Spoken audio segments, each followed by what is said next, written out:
Welcome to Gold Derby. I'm senior editor Denton Davidson here with Kelvin Harrison Jr., who plays Martin Luther King Jr. in National Geographic's limited series Genius MLKX. Kelvin, it had to be intimidating to step into this role as a national treasure who everyone obviously knows. And we've seen portrayals of him in different variations. I know you were hesitant. So talk about that initial hesitation you had and what ultimately made you say, I can do this role and I deserve to do this? Mhm. I think um obviously it's just intimidating for anyone to want to play anyone. Just because there's life is so precious and everyone's life is so rich and so full, and you want to know that you're coming into it with the best intentions, that there is an ego involved, that you aren't doing something like this because of a career move, that you've lived enough life, you've done enough work as a storyteller to be able to have the tools to tell the story to the best of your ability. And with someone like Dr. King, it's the reason why I get to have a career is because of Dr. King. The reason why I get to live the life I get to live, and my freedoms and my rights and my voice and my image and so much of my identity is because of what Dr. King fought for. So for me to be, I guess what I think I got the job at 27, 28 or something, to think that I can step into his shoes with my very young resume. I just didn't really know how I would be able to execute something like that, or even if that was something that I was called to do necessarily at that moment of my life. But I think, you know, it I think it was a lot of things changed. There were projects I was supposed to do that ended up moving, and I was devastated at the time. And I think it just started making it more clear to me that there was something for me to take from this experience, and something to make myself vulnerable to explore, um, even if I didn't feel I was ready for, because that's what was going to be the beauty and my offering to playing Dr. King in this time. And it was the fourth Genius series. Were you familiar with the previous three and how they sort of take these historical figures and draw their lives out? It's a great way to show someone's, you know, life in full. We can explore a little bit more than maybe a traditional biopic. And they do an incredible job.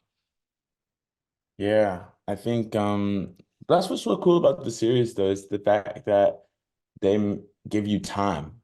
Give you time to actually like see the beginning of how these people come about, and then just these clear markers in their journeys. I like to call them the point of realizations, in which these incredible figures start to understand their purpose and how to use it. And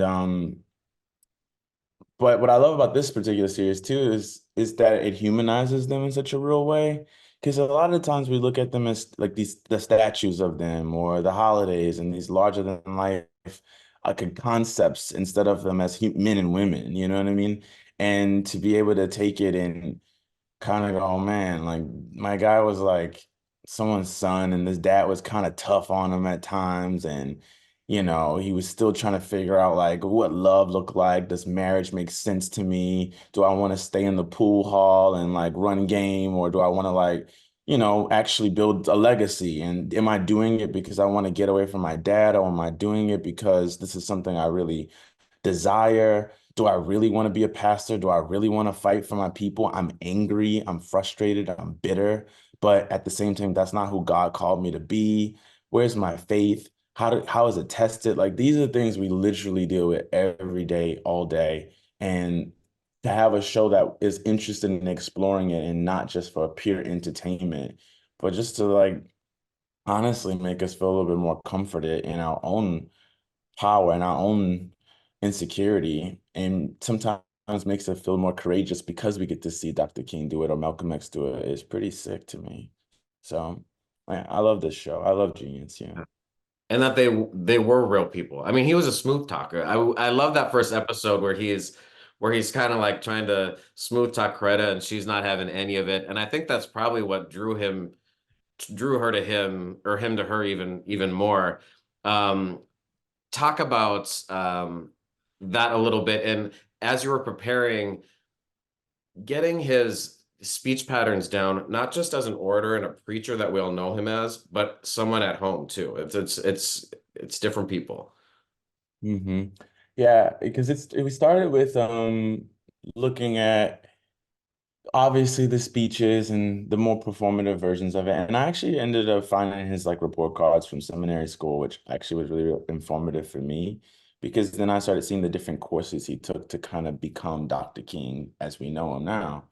And so I kind of worked backwards. I worked from, well, this is what he was, and these are the grades he made, and this is the curriculum. Then I know that there has to be, so if it's a voice and about projection, it's about fullness, you know what I mean? If it's about channeling certain things and cadence and diction, then what if I started stripping it back? You know, what does that sound like? So it was a lot of experimenting with that voice. And then I ended up finding this little soundbite of him calling LBJ. And I was like, oh, okay, I'm starting to get a better sense of that just that casual everyday kind of tone. And then a lot of it is you start to pull from your own references of like, okay, well, I know I'm from the South and my dad and I grew up and I think about my grandfather, my grandmother as well, and trying to insert those pieces of me that are familiar in my actual body and my memory. And then you put it all together and that's how you kind of have the little, you know, Dr. King is I like to call him Playboy Dr. King. He was a little bit though. He was. Yeah, he was definitely like he was a smooth talker. He knew what he wanted and he knew how to get it. So yeah. Well, speaking of Coretta, you and Ray Opia had great chemistry. She plays Coretta. What was it like working with her, and what are your favorite scenes or moments about their lives together? I think it's a lot of the earlier things stuff. Like one of the scenes I'll never forget was the scene when she comes over to my apartment, to Dr. King's apartment, and I'm cooking for her. And then and yeah, and we're talking about just like what life would be like and you know, going to the French Riviera and just dreams, young dreams, you know, and that was just it was beautiful writing. And and I remember reading the books and hearing Miss Coretta Scott King talk about that and just how playful they were and how naive they were at times to the world and um but they were so just in love and just felt a sense of comfort and safety within each other to be able to explore those ideas, especially considering the circumstances they were in. But in playing that with Ruche, it was fun. Like I remember the first time I met, I reached out to her, I heard she was doing it, and I remember seeing Out Me Destroy You during pandemic. I was like, she's incredible. And I reached out to her before we started the show and I was like, hi, I'm Kelvin. I just wanted to say hi and see how you felt about, you know, everything. And I don't know how your research is coming, but I know I've just been reading these books and I would love to talk to you about them.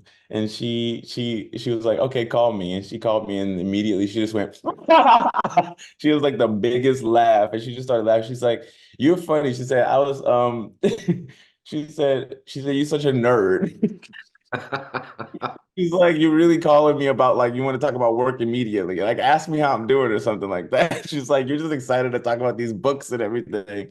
And so, but she's like, she's such a down to earth spirit. And I think it's in so many ways, I think it's a misconception of Coretta Scott King because people think she was a little bit so prim and proper. And yes, she was to some extent, but she was a little more grounded in a lot of ways than he was, you know?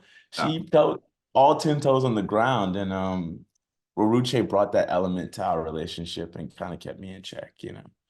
Well, that's one of the things that's so fascinating to me that this story shows so well in this series is, in high school, when I was first learning about them, the pictures are black and white. It might as well have been 100 years ago in my young mind.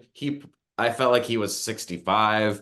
It's Hmm. fascinating to know. I mean, they were in their 20s and 30s, and all of this pressure was on them. And if kids were learning about it today, it would have been stuff happening in the 90s. Like, so as you get older, it's just crazy how close we were to that time what is it? What did it feel like to you to kind of take all that in when you're 27 and think, oh, he was going through this and getting wiretapped and like being the face of a movement at this young age? Yeah, it's a lot. It's a lot. And I remember as I was researching and realizing that the Montgomery bus boycott, something that was so huge that we all remember, and I was like, he was what, 24? And I was like, yikes. At 24, I was making a mess on someone's set. You know what I mean? Like not doing organizing anything, not advocating for myself in any way. And that I think that was one of the more brilliant things too that Gina Prince Bythewood and Reggie Bythewood did was finding really young people to play these roles. And that was a lot of my hesitation in a lot of ways too, in life. And they're like, well, that insecurity, that fear, that need inserted into the story that we've kind of in some ways, not saying that we've done it wrong previously, but we've misled people, you know? Casting really older actors with a wealth of experience and knowledge and depth of life in these roles is not what actually happened. You know? It's misleading. And I think us trying to like us stumbling over these characters, quite frankly. And I'm not to say that the performances aren't good. Everybody does a beautiful job, but we are truly like we, you know, as a cast, we were like, what are we doing most days? Like, I have no idea how to execute this. I don't know what I'm talking about. I don't know what I feel. I'm just going with instinct and impulse and a lot of love and a lot of commitment. But that's exactly what it was. So I forgot what the question was, but No, it I was mean yeah. that perfectly explains it. And one of those moments that I was thinking of it is we don't you don't have to do the whole I have a dream speech, but we did see parts of it that had to be kind of stressful because that's the thing where it's like, okay, like how much do I copy the video? How much do I inject it for myself? What was the most pressure for that moment? Oh my God. That was really tricky too, because you know, I remember we weren't really quite sure if we were going to even go there yet in the script because you know we got the scripts every few like couple of weeks. So you didn't really know what was the next episode. You just knew what happened in history and you didn't know what we were going to touch or not touch. So I remember I have a dream speech 2 days before I had to shoot it. And Oh, I was looking at it and I was like, and it was like 4 pages. And I was like, oh my God. And obviously we don't use the 4 pages, but I was like, I have to break this down. I have to work on this. And I've watched it a million times over, but to do it. What was really nice about the episode was that it reminded me that Dr. King did not know what he wanted to say. And he was in a space where he was like, I'm in conflict. Am I here to appease the people or am I here to um elicit a sense of hope into the people? What have I been called to do in this moment? And I do not know. So he kind of gets to the place where he's like, I just need to speak from my heart.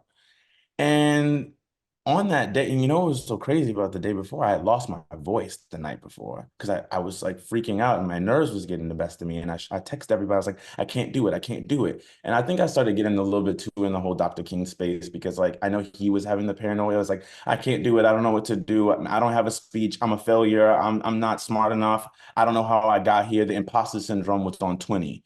And then I finally got there and I just went on vocal rest the rest of the night. I prayed and then suddenly I just let it rip. And I wish they would have put the whole thing in there because honestly, it's pretty good. like I killed it. Come on now, give me more. Where's the deleted scene? I feel like something came out. And I could only imagine what he felt that time, but it was looking in the faces of the people. It was looking in the faces of all those background extras that were from Atlanta who had stories or personal accounts of how Dr. King affected them. And I felt like for Dr. King, that was something similar. It always comes back to the people. The people inspire, the people incite, the people empower. So, yeah.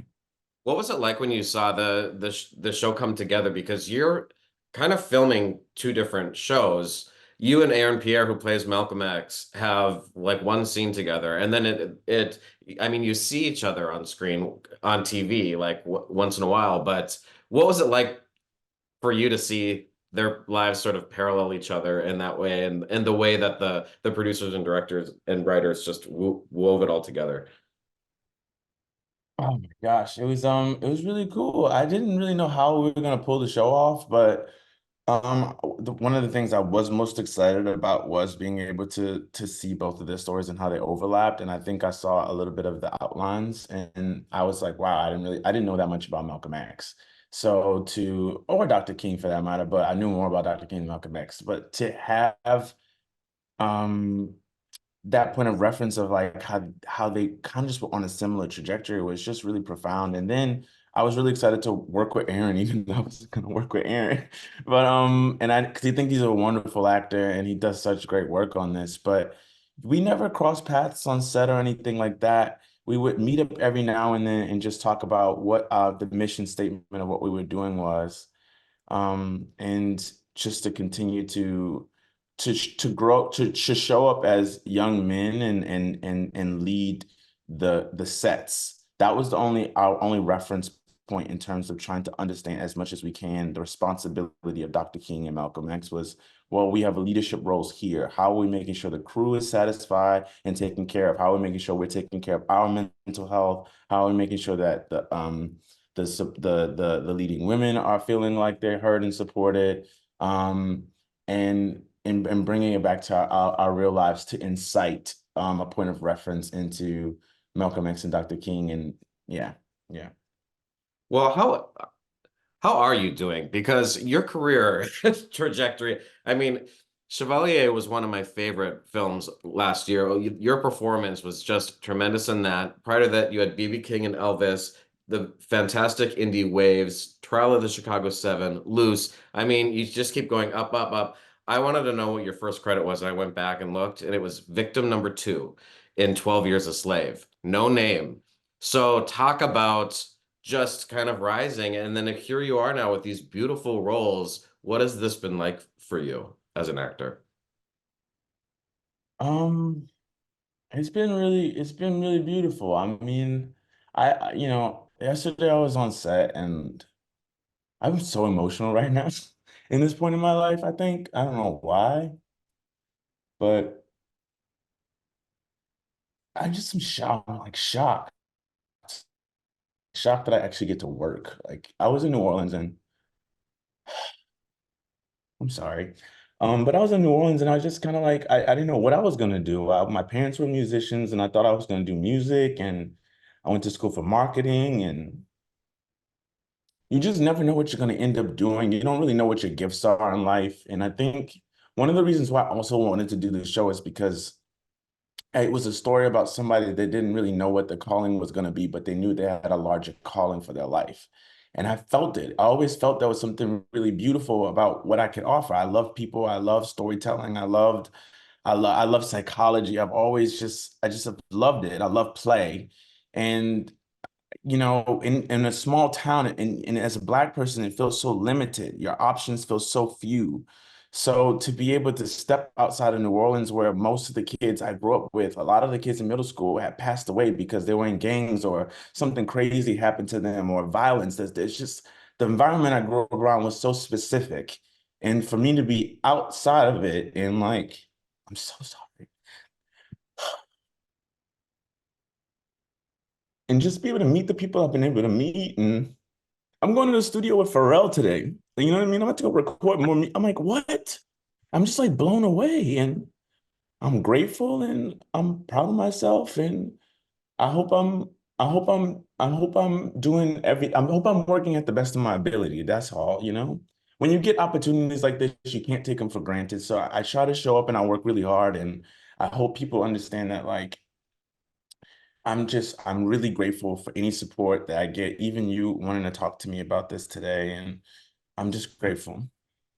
Well, it's much deserved, and you're really doing an outstanding work, and we're gonna see even more of it pretty soon this year. You're gonna be Scar opposite Aaron Pierre as Mufasa. So you get to freak some kids out, maybe. I don't know. I don't know how evil he is when he's young. Like, I don't know how bad you get to be. And I know you probably can't share a lot, but what's like a soundbite? What can we be excited for that about that film? It was. Listen, Scar was my favorite Disney character growing up next to Maleficent. I don't know what it was about the villains. I just thought they had a lot of flavor, and Jeremy Irons is chef's kiss. So I think we just get to see the evolution, you know, how did he become who we knew him to be? And I definitely say there's a full arc there. So yeah, there's a full Okay. arc. All right. Well, we can't wait to see that. And Kelvin, congratulations on MLKX. It's so well done. Such a great performance. All of the episodes are streaming on Hulu and Disney Plus. And good luck to you, the whole cast and crew at the Emmys this year. I hope they call some names. We'll be rooting for you. Thank you so much. I appreciate it.